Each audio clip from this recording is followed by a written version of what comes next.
नमस्कार, good morning, कैसे हैं आप लोग?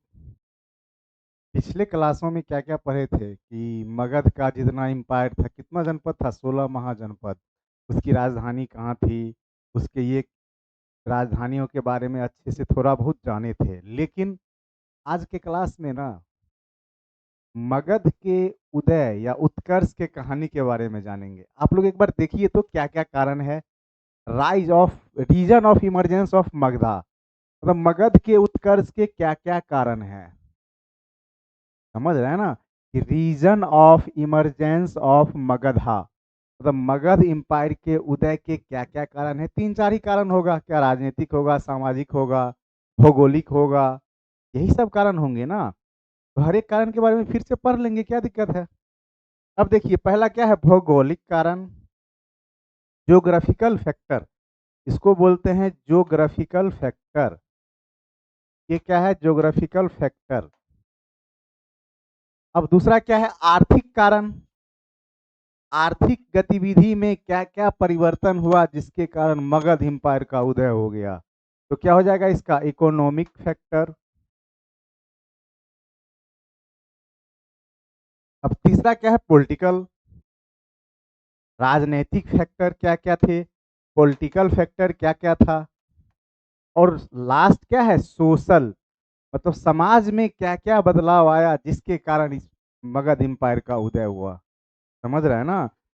सबसे बड़ी चीज़ क्या है ना, आपका भी उदय होगा, लेकिन क्या होगा? आपको भी जगना पड़ेगा, और आपको एक बार जगना पड़ेगा। और हम तब तक आपको नहीं सोने देंगे जब तक आप अपने लक्ष्य को प्राप्त नहीं कर लीजिएगा। इसलिए हमारा आग्रह है कि आप लोग जगिए और अपने लक्ष्य के प्रति समर्पित होइए। अब आगे देखते हैं कि इसमें क्या है। भौगोलिक कारण, ज्योग्राफिकल फैक्टर क्या-क्या थे?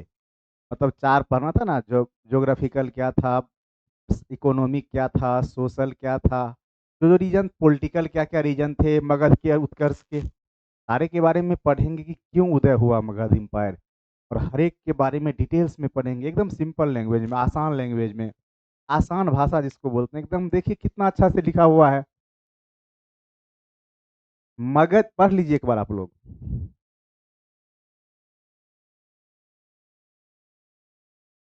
अब देखिए क्या-क्या कह रहा है। ये तीन तरफ किससे घिरा हुआ था? तीन नदी से, गंगा, सोन और गंडक। समझ रहे हैं कि नहीं समझ रहे हैं? और मगध में क्या थे? जंगल अधिक मात्रा में थे, यही कह रहा है। इससे क्या होता था? ईंधन की प्राप्ति काफी ज्यादा होती थी। और ये जंगल जो था ना, वो सुरक्षा के दृष्टिकोण से भी काफी महत्वपूर्ण था। मतलब क्या, जंगल के होने से क्या होता था? सुरक्षा काफी ज्यादा होता था। चारों तरफ से घने जंगल थे, जंगल से लकड़ी आसानी से मिल जाता था। ये तीन तरफ नदी से घिरा हुआ था, तो दुश्मन इस पर आक्रमण करने से कतराते थे, भागते थे। अब देखिए, यहाँ के जंगल में ना, मगध के जंगल में क्या मिलता था? हाथी बहुत ज्यादा मात्रा में मिलता था। जिससे क्या होता है ना, जिससे क्या होता था? हाथी ज्यादा मिलता था तो युद्ध करना क्या था? काफी आसान हो जाता था। हाथी पे चढ़ के लोग क्या करते थे? उस मगध एम्पायर में लोग युद्ध करते थे। आपको चंद्रगुप्त मौर्य के बारे में भी पढ़ाएंगे, आप लोग इंतजार कर रहे होइएगा। उस दिन तो हम सिर्फ बताए कि कितने महाजनपद हैं, उनकी राजधानी कहाँ कहाँ है। अब पढ़ेंगे ना कौन कौन से महाजनपद काफी मजबूत थे, कौन से डोमिनेंट थे, उन चीजों के बारे में पढ़ेंगे। लेकिन उससे पहले क्या पढ़ रहे हैं कि मगध का जो उत्कर्ष हुआ, गंगा गंगा यमुना दोआब में क्या कारण था, प्रत्येक कारण के बारे में पढ़ना है। अब देखिए क्या क्या बताए कि मगध की राजधानी पाटलिपुत्रा तीन और किससे घिरा हुआ है? गंगा, सोन और गंडक रिवर से। इससे क्या हो गया? सुरक्षा हो गया। दूसरा, अत्यंत घना जंगल है, और जंगल से किस चीज की प्राप्ति होती थी? लकड़ी की, जो कि ईंधन के रूप में काम करता था। और ये ईंधन क्या करता था? और ये जंगल क्या करता था? सुरक्षा भी देता था। समझ रहे हैं ना? अब मगध फॉरेस्ट में एलिफेंट ज्यादा, मतलब क्या बताए थे ना कि इसमें क्या था? हाथी ज्यादा होता था। एलिफेंट मतलब क्या होता है? हाथी। ज्यादा मात्रा में हाथी होता होता था। उससे क्या था कि युद्ध लड़ना आसान हो गया, सामान को ढोना आसान हो गया। तो ये भी उत्कर्ष में क्या किए? बहुत बड़ा अपना सहयोग दिए। क्लियर? कोई दिक्कत नहीं। अब देखिए, ये जो क्षेत्र था ना, किस रीजन में था? छोटा नागपुर रीजन में, जहाँ पे भारी मात्रा में अभी भी आयरन ओर से निकलता है कि नहीं निकलता है? लोहा बहुत ज्यादा मात्रा में वहां से छोटा, क्योंकि ये मगध का जो क्षेत्र है किस रीजन में आता था, छोटा नागपुर के क्षेत्र में। और इस रीजन से क्या आसानी से प्राप्त हो जाता था बताइए, लोहा और बहुत सारे धातु जो थे उस मिल जाते थे। तो भौगोलिक कारण पढ़ लिए ना कि क्या क्या उत्कर्ष के कारण थे, कि वो गंगा यमुना, और इसमें गंगा गंडक और सोन के बीच में है। और क्या फॉरेस्ट है जो कि घना है, घने होने से क्या होता है, लकड़ी मिलता है, और लकड़ी में से जलाने का काम आता है, ईंधन का काम आता है। और ज्यादा घना हो गया तो क्या हो गया, सबसे बड़ा चीज हुआ कि घने जंगल में दुश्मन नहीं आ पाते थे, समझ रहे हैं ना। और छोटा नागपुर का क्षेत्र है, उस क्षेत्र में क्या था कि आयरन जैसे ओर्स मिलते थे, उससे क्या हो गया, और ये समृद्ध होता गया। तो भौगोलिक कारण जो है, जियोग्राफिकल रीजन क्लियर, कोई दिक्कत नहीं है ना। अब आगे देखते हैं क्या है। अब देखिए इकोनॉमिक फैक्टर, आर्थिक कारण क्या था, मगध एम्पायर के उत्कर्ष मतलब उदय होने का आर्थिक कारण क्या था। पहला कारण क्या था, ये गंगा यमुना दोआब में, आप समझ रहे हैं ना, गंगा यमुना का दोआब का जो पट्टी है इसमें मगध एम्पायर फैला हुआ था। और दूसरा क्या है, एग्रीकल्चर का जो प्रोडक्शन हुआ ना वो सरप्लस, समझ रहे हैं ना, बहुत ज्यादा एग्रीकल्चर का उत्पादन हो गया। और क्या है देखिए, मगध गंगा यमुना दोआब के क्षेत्र में स्थित था, एग्रीकल्चर सरप्लस मतलब कृषि का जो उत्पादन है ना बहुत ज्यादा बढ़ गया। आगे क्या कह रहा है कि विभिन्न प्रकार की वस्तुओं का उत्पादन शुरू हो गया, बहुत सारे ऐसे वस्तु का नया नया वस्तु का उत्पादन शुरू हो गया, आयात और निर्यात बढ़ने लगा, एक्सपोर्ट और इंपोर्ट क्या हो गया, एक का एक लिंक करके बहुत ज्यादा बढ़ गया। तो समझ रहे हैं ना, अगर आर्थिक समृद्धि बढ़ेगा उत्कर्ष होना स्वाभाविक है। अब देखिए क्या है, ये सारा फैक्टर है, तीन चार फैक्टर हैं इकोनॉमिक के, कौन कौन, गंगा यमुना दोआब में है, एग्रीकल्चर सरप्लस हुआ, और दूसरा क्या है कि अलग अलग टाइप के वस्तु का प्रोडक्शन होने लगा, और उससे ज्यादा क्या हुआ, इन सारे प्रोडक्शन से क्या हो गया, एक्सपोर्ट इंपोर्ट बहुत आसानी से होने लगा। जब एक्सपोर्ट इंपोर्ट आसानी से होगा, ट्रेड एंड कॉमर्स को क्या होगा, बढ़ावा मिलेगा, व्यापार और वाणिज्य को क्या मिलेगा, बढ़ावा मिलेगा। अब देखिए यहाँ के राजाओं के द्वारा ट्रेड को संरक्षण दिया जाता था, बात समझ रहे हैं ना। जो राजा थे ना ये क्या करते थे, व्यापार को संरक्षण देते थे, प्रोटेक्शन देते थे, व्यापार करने वालों को क्या करते थे, संरक्षित करते थे, उसका संरक्षण करते थे। जहां पर संरक्षण मिलेगा तो वहां पर व्यापारी आसानी से जाएंगे। राजस्व का कलेक्शन, रेवेन्यू का कलेक्शन क्या हुआ, एकाएक बढ़ गया बहुत ज्यादा, प्रोडक्शन हाई, सब चीज, गंगा यमुना दोआब का पट्टी है, काफी फर्टाइल लैंड है, उपजाऊ लैंड है, समझ रहे हैं ना। अब उससे रेवेन्यू का कलेक्शन बढ़ा, तब क्या हो गया, धीरे धीरे मगध क्या हो गया, अपने चरम सीमा, उत्कर्ष के चरम सीमा पर पहुंच गया। क्लियर, कोई दिक्कत नहीं। चलिए आगे देखते हैं, राजनीतिक कारण क्या थे। तो यहाँ के राजा कूटनीतिक रूप से काफी सक्षम थे, युद्ध वार और वैवाहिक संबंध के द्वारा क्या करते थे, राज्य से संधि करते थे, या तो युद्ध कर लिए, या तो विवाह कर लिए, या क्या कर लिए देखिए, कूटनीतिक डिप्लोमेसी का दिमाग लगा के, समझ रहे हैं ना, उस समय के लोग भी डिप्लोमेसी डिप्लोमेसी जैसे चीज को समझते थे। अब देखिए क्या है, कूटनीति का इस्तेमाल करके किसको मिलाए, युद्ध करके किसको मिलाए, वैवाहिक संबंध के द्वारा किसको मिलाए, वो आगे पढ़ेंगे। हर एक राजाओं के बारे में कि किसका किस कैसे कैसे अपने साम्राज्य का एक्सपेंड किए, विस्तार किए। क्लियर है। अब देखिए ये दिख रहा होगा ना कि मगध के राजा के द्वारा कूटनीतिक, युद्ध और वैवाहिक संबंध द्वारा अपने साम्राज्य का विस्तार किया गया। मतलब क्या, ये राजा जो थे अपने साम्राज्य का एक्सपेंशन या तो कूटनीति के द्वारा किए, या युद्ध के द्वारा किए, या वैवाहिक संबंध के द्वारा किए। और विभिन्न राजाओं के द्वारा किनके द्वारा किसके किस टाइप का संबंध स्थापित किया गया वो आगे पढ़ेंगे। क्लियर, राजनीतिक संबंध समझ में आ रहा है आपको, इकोनॉमिक समझे, भौगोलिक समझे। अब सोशल क्या है, मगध की सोसाइटी लिबरल थी, मतलब क्या, उदार थी, इसमें ऑर्थोडॉक्स नेचर का कोई नहीं था, आडंबर बिल्कुल नहीं था, सारे लोग लिबरल थे, एक दूसरे के प्रति लिबरल रहते थे। लिबरल मतलब क्या होता है, उदार। लिबरल का मतलब क्या है, उदार। सोसाइटी मतलब समाज, तो मगध का समाज क्या था, लिबरल था। और क्या था, यहाँ के लोग कम रूढ़िवादी, मतलब लेस ऑर्थोडॉक्स, ऑर्थोडॉक्स थे, रूढ़िवादी थे, लेकिन कम थे। समझ रहे हैं ना, ये चार बहुत सारे कारण को बताए, कौन कौन सा कारण की भौगोलिक कारण क्या था, आर्थिक कारण क्या था, राजनैतिक कारण क्या था और सामाजिक कारण क्या था, इसके उदय का, उत्कर्ष का, मगध के उत्कर्ष का। इस चीज को एक बार अच्छे से देखिएगा, एक बार नहीं समझ में आए दोबारा देखिए, उससे नहीं समझ में आए तो मैसेज कर दीजिए कि सर यहाँ पे प्रॉब्लम है, इसको अच्छे से क्लियर कर दीजिए। तो नेक्स्ट क्लास में जब आएंगे ना तो आपका सारा डाउट्स क्लियर कर देंगे। समझ रहे हैं कि नहीं समझ रहे हैं? अब आगे देखते हैं। आगे क्या है, ये प्रमुख डायनेस्टी है। कौन कौन सा? पांच मगध के प्रमुख साम्राज्य, कौन कौन से प्रमुख साम्राज्य थे? अब देखिए इसको एक शॉर्ट ट्रिक से भी आप लोग, ये तो आप लोग पढ़े लिखे हैं, आप लोग को तो याद ही होगा। ये क्या है? हसीन, मशूक ता। देखिए इसका एक शॉर्ट ट्रिक है। हड़ियक, अब ये है शिशुनाग, और ये क्या है? नंद, और ये क्या है? मगध, ये मौर्य, और ये क्या है? शुंग, और ये है कण्व। ये क्या है? कण्व। और ये क्या हुआ? सातवाहन। ये क्या हुआ? सातवाहन। क्लियर? देखिए हसीन मशूकसा, हर्यक, शिशुनाग, और उसके बाद क्या है? नंद, उसके बाद मौर्य, उसके बाद क्या है? शुंग, उसके बाद क्या है? कण्व, और उसके बाद क्या है? सातवाहन। बहुत ये सब इम्पोर्टेंट ये साम्राज्य थे। अब हर एक के बारे में अलग अलग पढ़ेंगे। वही अब देखते हैं कि क्या लिखा हुआ है। कौन कौन सा डायनेस्टी है? हर्यक है, देख लीजिए कौन सा है? हर्यक डायनेस्टी, शिशुनाग डायनेस्टी और नंद डायनेस्टी। ये तीन को पहले खत्म कर देंगे। क्या कर देना है? खल्लास कर देना है, समझ के आसान भाषा में। आपको अपना स्ट्रेटजी बदलना ही पड़ेगा। अब एग्ज़ाम जो हो रहे हैं उसका पैटर्न आपको समझ में आ रहा है।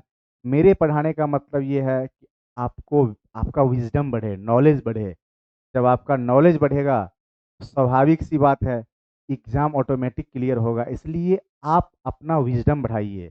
आपका पॉइंट ऑफ व्यू एग्ज़ाम नहीं होना चाहिए, आपका point of view expansion of knowledge होना चाहिए। नॉलेज को कैसे बढ़ाया जाए? अगर नॉलेज बढ़ेगा तो ऑटोमेटिक एग्ज़ाम क्लियर होते रहेंगे। क्लियर? अब आगे देखते हैं, स्टार्ट करते हैं। इन सारे डायनेस्टी में सबसे पहले जो था हर्यक। अब हर्यक को पढ़ेंगे, फिर शिशुनाग को, फिर नंद को, फिर मौर्य को, इसी तरह से पढ़ते जाएंगे। ठीक है? आप लोग बोले थे ना कि बस उतना ही पढ़ना नहीं, उससे ज़्यादा पढ़ना है। जो आज राइज ऑफ मगधा, मतलब क्या क्या कारण था कि मगध का उदय हुआ, पहले वो पढ़े। अब हर एक वंश के बारे में डिस्क्रिप्शन देखेंगे कि कौन सा वंश में कौन कौन से राजा हुए, उनके द्वारा कौन कौन सा कार्य किया गया।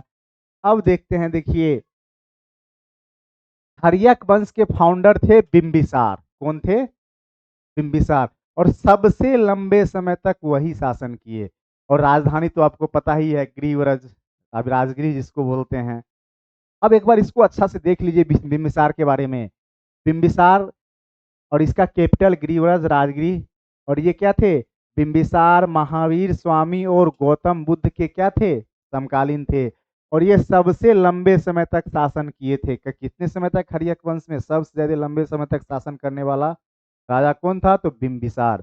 और ये किसके किसके समकालीन थे? तो बुद्ध और महावीर के। आगे क्या है? युद्ध, बिंबिसार ने युद्ध, कूटनीति और वैवाहिक संबंध के द्वारा क्या किए? अपने राज्य का विस्तार किया। क्लियर? अब बिंबिसार ने अंग के राजा ब्रह्मदत्त को हराया। बिंबिसार क्या किया? अंग के जो राजा थे उसको, उनका नाम तो समझ रहे हैं, ब्रह्मदत्त, उन्हीं को हरा दिया। सबसे पहले उन्हीं को हराया। तो आप समझ गए होइए कि अंग को किसमें मिला लिया? अपने साम्राज्य में मिला लिए होंगे। और अपने राजवैद जीवक को चंद्र, अपने राजवैद जो जीवक थे ना, उसको चंद्र प्रद्योत, जो अवंती के राजा थे, उसके इलाज के लिए भेजा। तो समझ रहे हैं ना ये कूटनीति का। फिर उसके द्वारा उसको क्या कर लेंगे? मिला लेंगे अपने राज्य में। जिससे क्या हुआ? चंद्र प्रद्योत का सुरक्षा हो गया, वो बेचारे बच गए।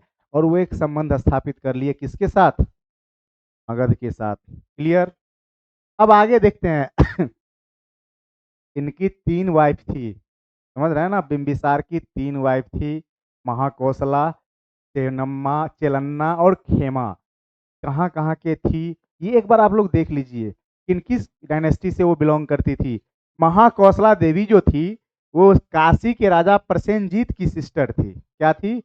काशी के राजा प्रसेनजीत की सिस्टर महाकौशला देवी थी। क्लियर?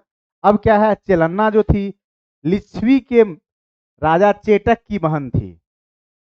महाकौशला काशी के राजा प्रसेनजीत की बहन, चेलन्ना लिच्छवी के राजा चेटक की बहन, और खेमा जो थी वो मद्र नरेश की बेटी थी, मद्र के राजा की बेटी थी। तीनों बेटी, समझ रहे हैं ना, वैवाहिक संबंध इनका जो चाल था राज्य को अपने में मिलाना। तो क्या तीन वाइफ थी, महाकौशला, चेलन्ना और खेमा। महाकौशला क्या थी? काशी की थी। और ये चेलन्ना क्या थी? लिच्छवी की थी। और खेमा कहाँ की थी? मद्र नरेश, उनकी बेटी थी। क्लियर? अब चलते हैं आगे, देखते हैं क्या है। हर्यक डायनेस्टी क्या है? हर्यक डायनेस्टी में दूसरा राजा कौन था? अजात शत्रु। ये किसका बेटा था? बिंबिसार और चेलन्ना। चेलन्ना समझ रहे हैं ना, चेलन्ना कहाँ की थी? लिच्छवी की थी। और लिच्छवी की महारानी थी। और उनकी शादी किससे हुई? बिंबिसार से।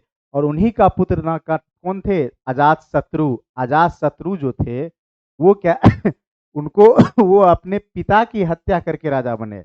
अजात शत्रु किसका हत्या किए? अपने पिता की हत्या कर दिए। उसके बाद क्या बने? वो राजा बने। अब देखिए, ये कैपिटल राजगिरी, इसकी भी राजधानी क्या थी? राजगिरी। और क्या था? ये क्या किया अजातशत्रु?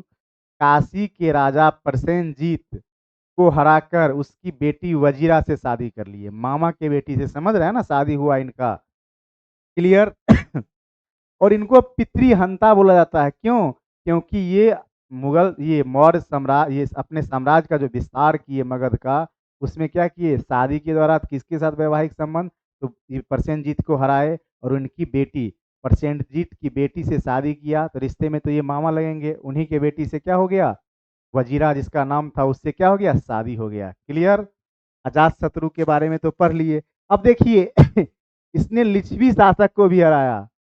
अपने मामा जी के बाद, जो अपने निजी मामा थे, उनके बाद घर वालों को भी हरा दिया। ये समझ रहे हैं ना, कनेक्शन लगना है। सब्जेक्ट को कनेक्ट कीजिए अपने टुवार्ड्स। देखिए, वन लाइनर डाटाबेस पर बिल्कुल नहीं जाना है, सब्जेक्ट को समझ लेना है। एक बार समझ लीजिएगा ना, और ये चैन समझ लीजिएगा ना कि कैसे कैसे कैसे जा रहा है ये, तो फिर आपको रटने का कोई जरूरत नहीं पड़ेगा। दो हथियार का खोज किए, रथ, मूसल और महाशिला कंटक। इसे युद्ध करना क्या हो गया? आसान हो गया। अब देखिए क्या है, रथ, मूसल और महाशिला कंटक, तो क्या है? हथियार हैं, दो आर्म्स हैं दो हथियार का आविष्कार हुआ। और प्रथम बौद्ध संगीति किसके काल में हुआ? तो अजात शत्रु 483 बीसी में। कब हुआ? 483 बीसी में ये क्या हुआ? प्रथम बौद्ध संगीति हुआ। क्लियर? चलिए, यही लिखा हुआ है, प्रथम बौद्ध संगीति इसी के शासन काल में हुई थी। क्लियर हो गया? किसके शासन काल में? अजात शत्रु के शासन काल में। अब आगे क्या है? उदयन इसका, अजात शत्रु का जो बेटा था वो उदयन था। उदयन, ये अब पाटलिपुत्रा की स्थापना किया। मतलब क्या? पाटलिपुत्रा नगर नामक नगर की स्थापना कौन किया? उदयन। और इसको अपना राजधानी बना दिया। और ये किस धर्म का फॉलोअर था? जैन धर्म का। ये किस धर्म का फॉलोअर था? तो जैन धर्म का फॉलोअर था। क्लियर? अब देखिए आगे क्या है। नाग दशक इस वंश का अंतिम शासक था। हर्यक डायनेस्टी, हर्यक वंश का जो अंतिम शासक कौन था? नाग दशक। अब जब नया वंश शुरू होगा कोई, तो क्या करेगा? नाग दशक को मारेगा। और नाग दशक का कौन होगा? वो कहीं ना कहीं सेनापति होगा या कुछ होगा। समझ रहे हैं ना, हर्यक डायनेस्टी का सेनापति ही किसको मारेगा? हर्यक डायनेस्टी के अंतिम शासक को। और फिर वो नए वंश का नींव रखेगा। अब देखते हैं आगे किस वंश के बारे में बताया गया है। नाग दशक को इसके सेनापति शिशुनाग ने षड्यंत्र करके, कॉन्स्पिरेसी के द्वारा क्या किया? बाहर निकलवा दिया। और वो वहां से क्या हो गया? स्वयं राजा बन गया।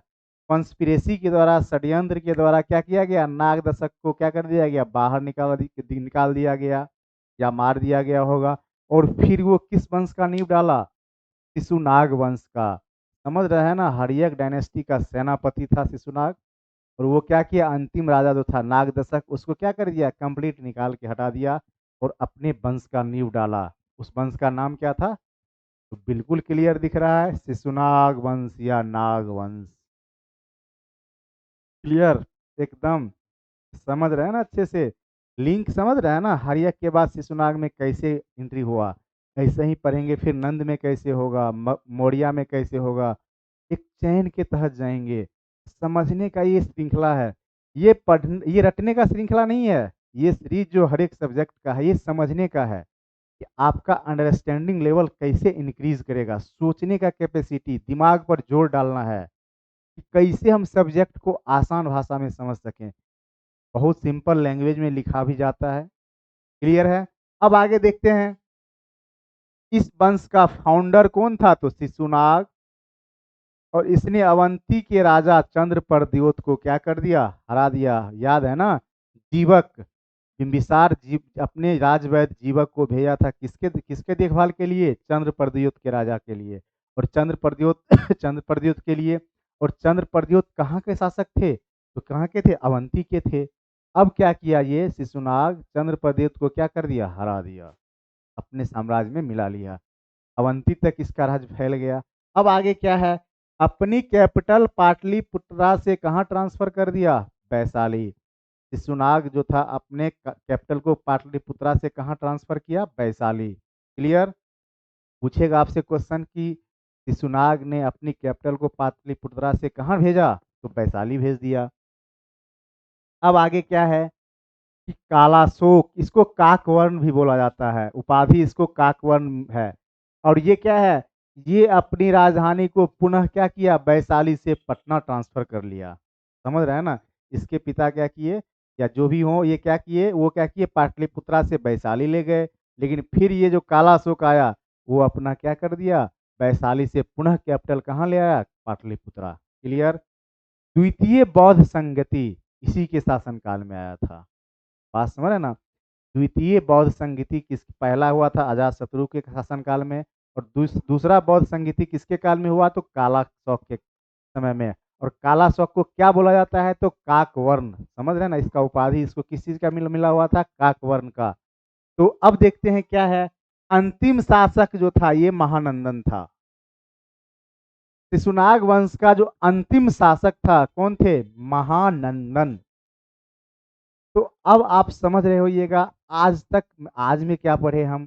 आज में यही पढ़े ना कि इसके उत्कर्ष के क्या क्या कारण थे, भौगोल मगध के उत्कर्ष के भौगोलिक कारण क्या थे, आर्थिक कारण क्या थे, सामाजिक कारण क्या थे, राजनीतिक कारण क्या थे।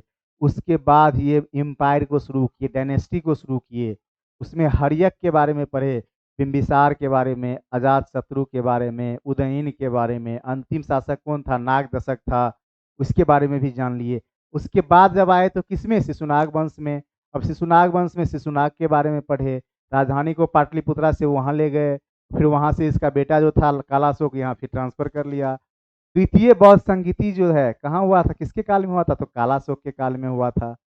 और इसका जो अंतिम शासक था महानंदन, हर्यक वंश का कौन था? नागदशक। और यहाँ के कौन थे? शिशुनाग वंश के महानंदन।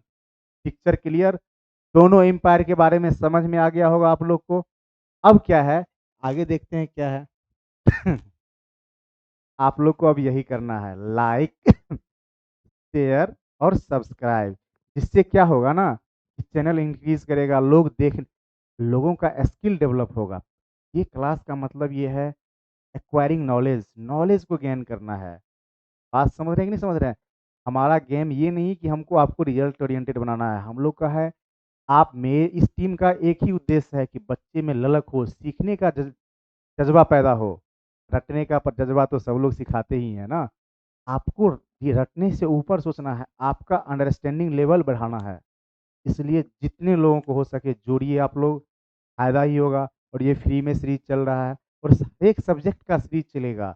हिस्ट्री के बाद बाकी सब्जेक्ट्स आते जाएंगे, सारा डाउट्स आपके माइंड का क्लियर होते जाएगा। फिर क्या है, नेक्स्ट क्लास में मिलेंगे। तब तक के लिए मिलते हैं नेक्स्ट क्लास में। Thank you.